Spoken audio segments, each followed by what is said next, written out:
Bismillahirrahmanirrahim. Assalamualaikum warahmatullahi wabarakatuh. Bertemu lagi dengan saya Cecep Muhammad Yasin di channel yang insya Allah mengedukasi jenengan semuanya.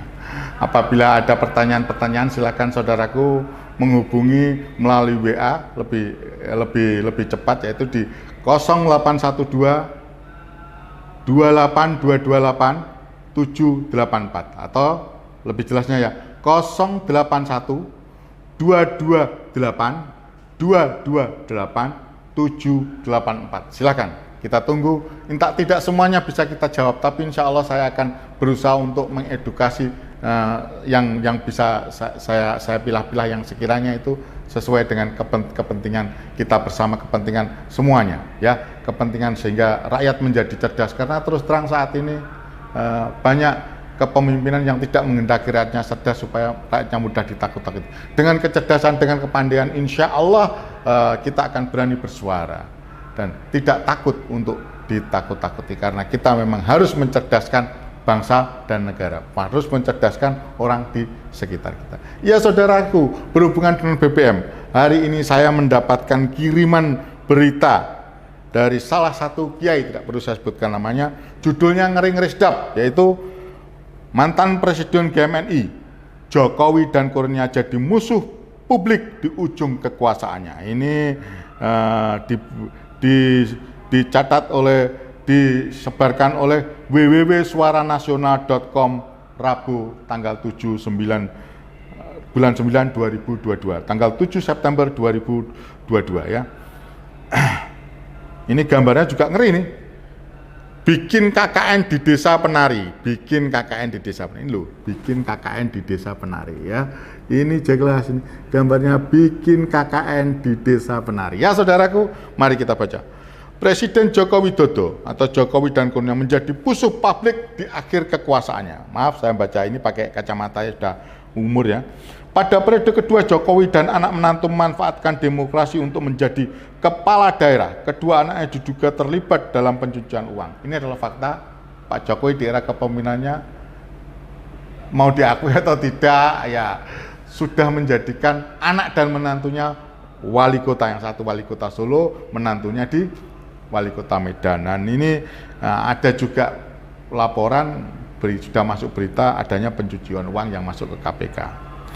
Jokowi bersama kroni kekuasaannya seiring waktu cenderung menjadi public enemy di ujung pemerintahnya, kata mantan Presidium GMNI Yusuf Blegur, saya juga pernah mendengar, kepada redaksi www.suaranasional.com Rabu 7 September 2022. Kata Yusuf, praktek KKN dan berbagai kejahatan kemanusiaan yang menyelimuti perjalanan pemerintahan selama 2 periode semakin mengarah dan nyaris membuat Indonesia menjadi negara bangkrut. Nah ini praktek KKN ya, saya KKN ya bisa jadi banyak memang KKN, korupsi banyak sekali di eranya Pak Jokowi. Ini korupsi gila-gilaan ya, gila-gilaan, dan ya mau diakui atau tidak ya terserah jenengan semua. Ini terserah rakyat yang menilai.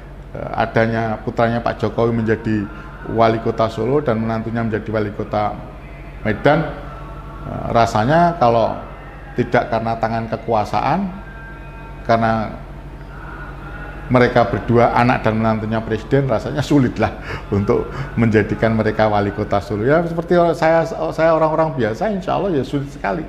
Jangankan begitu, kemarin aja mantan Kapolda Jawa Timur berusaha untuk meraih jabatan dalam wali kota Surabaya juga kalah.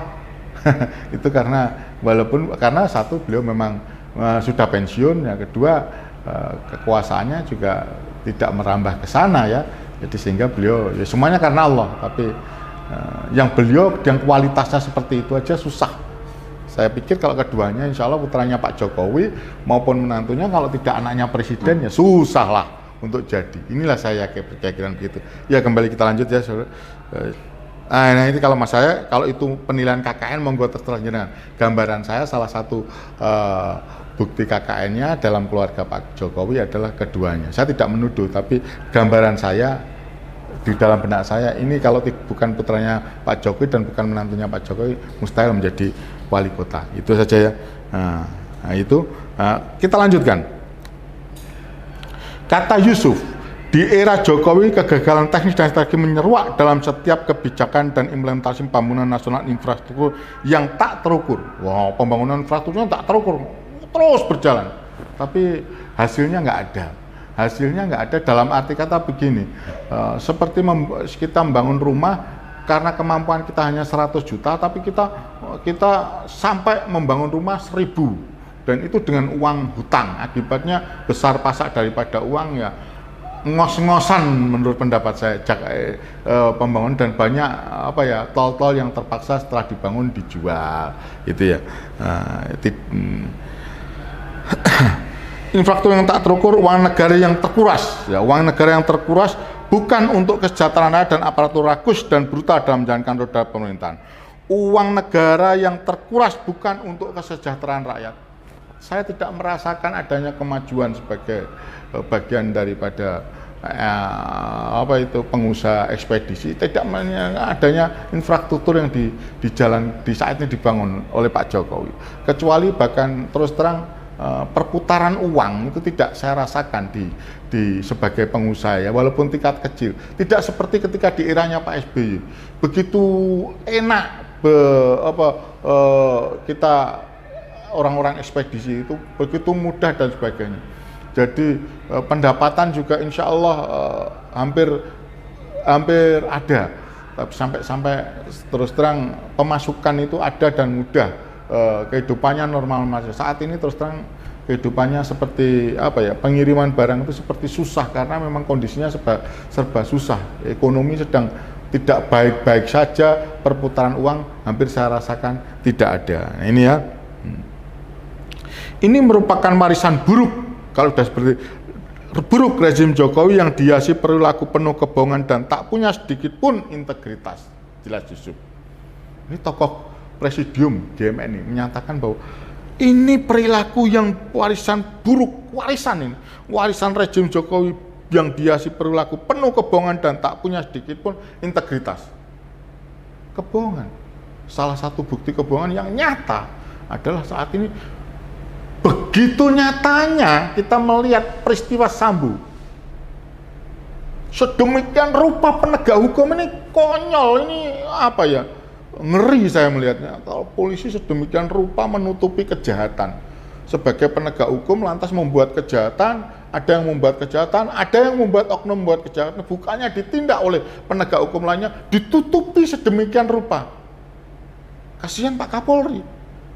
Ditutupi sedemikian rupa dan akhirnya menjadi berita konsumsi sampai saat ini. Dan ini peristiwa Irjen Sambo Kadif Propam, polisi ini membuka nyata kenyataan, ya tidak hanya bahwa penegakan hukum di Indonesia saat ini, saya mengatakan baik di polisian maupun di kejaksaan maupun di pengadilan brengsek, penegakan hukum di Indonesia ini brengsek. Ini gambaran juga, bukannya gambaran di Indonesia seperti inilah. Pejabat yang korup, aparat yang korup ini nyata saat ini dibuka oleh Allah Subhanahu wa taala. Nggak tahu caranya sangat indah ya. Jadi ya ini fakta saudaraku, dan ini harus kita terima dengan hati yang lapang, memang harus begitu. Nah, kadang-kadang ini juga sudah menjadi konsumsi dunia, ya, saudaraku. Nah, baik lagi. Jokowi sebagai presiden yang dibayangi stigma kepemimpinan gagal tentunya menjadikan pertarungan Pilpres 2024 sebagai sesuatu yang to be or not to be. Dengan kepercayaan diri tinggi dan dukungan oligarki di belakangnya, Jokowi hanya punya 2 pilihan. Nah, kata Pak Yusuf Blegur ini, ada 2 pilihan Pak Jokowi, yaitu memenangkan jabatan presiden 3 periodenya. Ini sudah tidak mungkin ya. Saya pikir sudah tidak mungkin. Pak Jokowi Jeki lagi juga ngomong beliau tidak ingin menjabat lagi 2 periode ya. Dan undang-undang ini kalau sampai dilakukan, rakyat bahkan saya sendiri pun ikut turun karena kita siap kemarin untuk turun ya. Ini saya katakan apa adanya. Atau menyiapkan skoci dengan figur siapapun yang nantinya akan terpilih dalam Pilpres 2024. Pak Jokowi harus mencari figur skoci. Siapa yang akan menjabat? Dan ini tidak bisa ngawur. Dilanjutkan lagi ya, meskipun dominan pragmatis, oligarki juga tidak sekonyong-konyong mengatrol kepemimpinan yang rendah elektabilitas dan tingkat keturunan terlepas dengan rekayasa sosial maupun secara alami lahir dari dukungan rakyat. Nah, Sebagai entitas ekonomi yang memiliki relasi kuat dengan dunia politik, oligarki juga memiliki kalkulasi. Jadi memiliki modal itu juga memiliki kalkulasi, menang kalahnya juga memiliki. Karena mereka butuh sekali ya. Dan rasionalisasi politik selain dengan tidak meninggalkan karakter safety player, bermain aman karena yang sejauh ini sukses diperankan para pengusaha skala besar. Ini kata Yusuf Blegur ya. Ini ada nyata beliau ngomong bahwa ini ada oligarki Indonesia ini di belakangnya ada pemodal yang mengamankan modalnya, tentulah mereka akan berjaya dengan uangnya. Ini yang membuat rusaknya demokrasi nyata adalah ini. Rusaknya negara Indonesia karena ini ya kan. Para pengusaha besar termasuk menggiring partai politik dan instrumen kelembagaan pemerintahan lainnya seperti KPU, TNI, dan Polri, ungkap Yusuf. Ini mengerikan ini sangat mengerikan. Menggiring wasit dan sebagainya, dalam hal ini pemain yaitu partai politik, terus instrumen kelembagaan pemerintah lainnya seperti KPU itu wasitnya dibeli menurut gambaran ini, kalau penafsiran saya ya mohon maaf, KPU-nya dibeli mengkondisikan TNI dan Polri.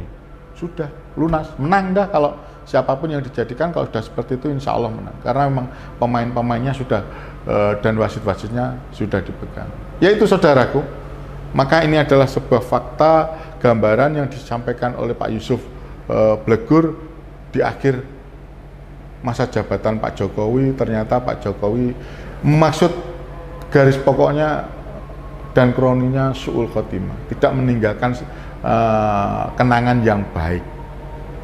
Ya, terus terang kenangan yang saya dapatkan saat ini dari Pak Jokowi kemungkinan besar adalah hutang dan banyaknya aset-aset yang terjual.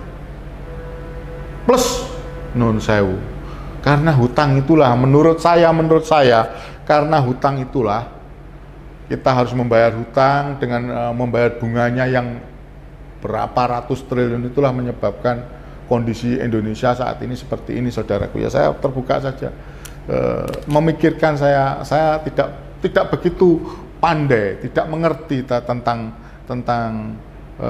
ekonomi. Akan tetapi saya merasakan sederhana saya, kalau saya banyak hutang, saya harus membayar bunga yang tinggi, sementara pendapatan pemasukan saya sedikit.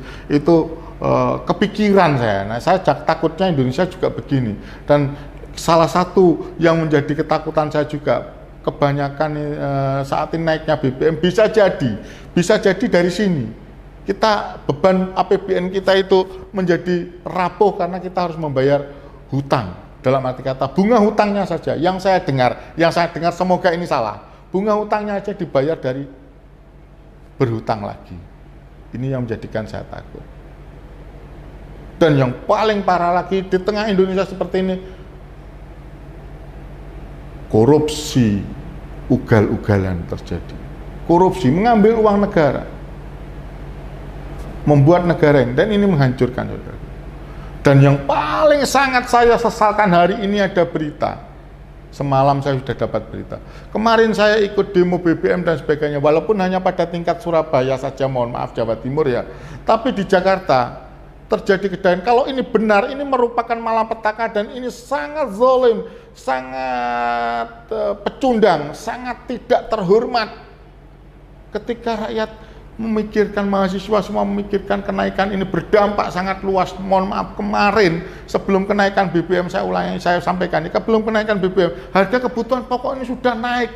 Rakyat itu sudah ngap-ngapan, tahu-tahu pemerintah dalam hal ini menaikkan lagi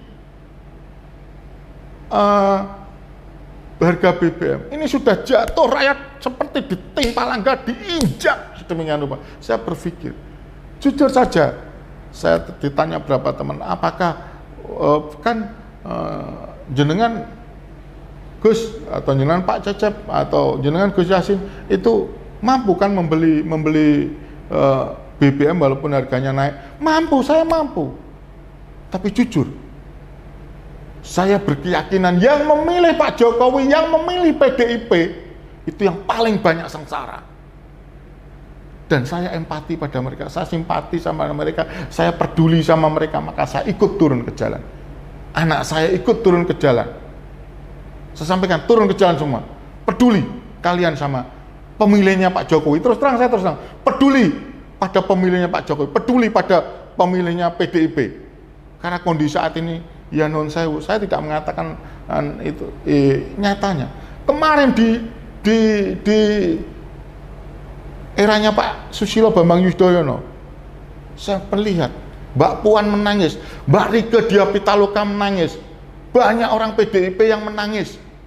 Mereka selalu mengatakan, saya partainya wong cilik, dekat dengan wong cilik, tapi nyatanya mereka berpikir tidak bahwa kondisi kemarin harga kebutuhan pokok semuanya naik, beras, gula, ya non sayur-sayuran, bahkan telur dan lombok cabai sedemikian rupa. Mereka nggak berpikir saat ini kita sedang kembang kempis. Terus ditambahi lagi. Logika mana yang saya terus terang, ini keputusan yang logika. Berilah jeda kepada rakyat itu untuk bernapas. Berilah kepada yang memilih jenengan itu untuk bernapas. Jangan terus sudah jatuh, sudah semua naik, ditumpuki lagi. Ekonomi sudah teranjak tidak dalam kondisi baik-baik saja, tidak ada perputaran uang. Pak Jokowi kasihan pemilih jenengan. Mereka berharap pemilih jenengan dapat kemaslahatan, dapat kesejahteraan, tapi nyata sampai sekarang tidak dapat kesejahteraan, tidak ada yang dapat dibanggakan. Itu sesuai, saya sepakat dengan apa yang dikatakan oleh mantan presidium GMNI, saudaraku Yusuf Blegur. Saya belum bertemu beliau, tapi saya mengucapkan terima kasih.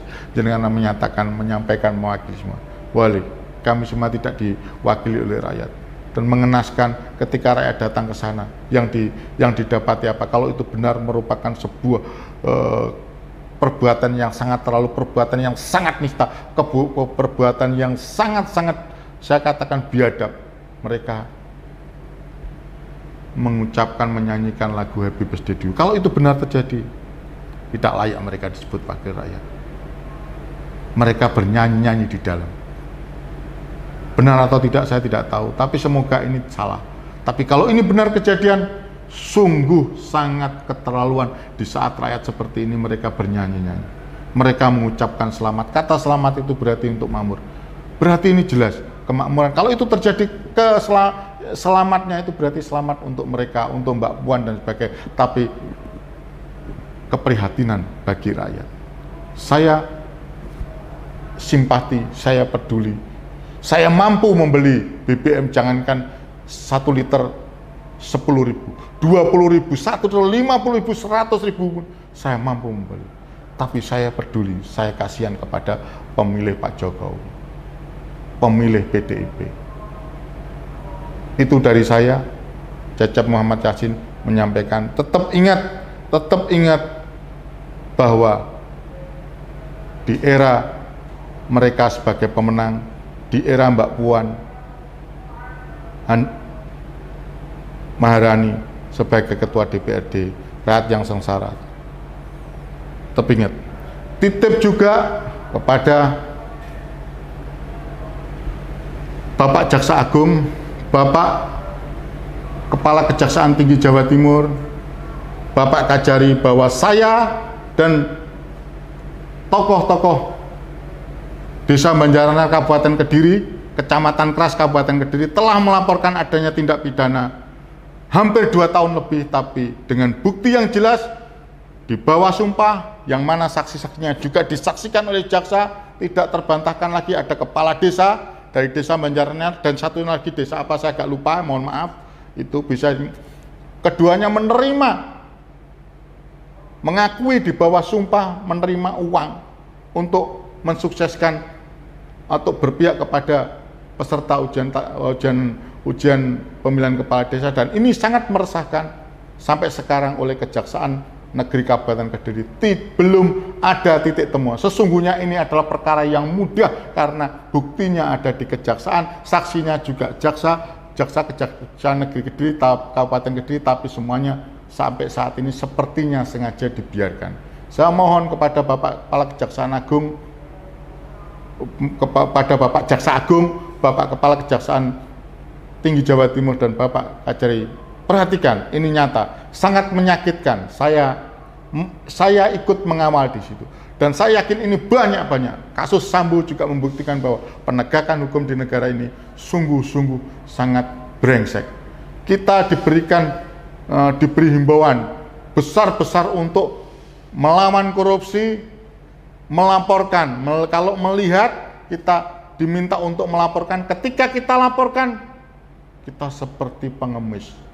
Kita seperti orang yang seperti musuh bagi mereka, seolah-olah mereka seperti mendapatkan hadiah. Saya nggak tahu apa hadiahnya, tapi saya yakin bahwa semuanya ini insya Allah ada permainan. Patut saya duga lamanya ini karena ada permainan, karena bukti dan sebagainya kuat. Tetaplah tabah saudaraku, warga Banjaranyar, tetap semangat untuk menindaklanjuti. Saya Cecep Muhammad Nasin, insya Allah dalam waktu dekat juga akan turun. Tetap ingat, kita kawal kasus pembunuhan Brigadir Joshua yang insya Allah menjadi perlambang bahwa penegakan hukum di negara ini brengsek.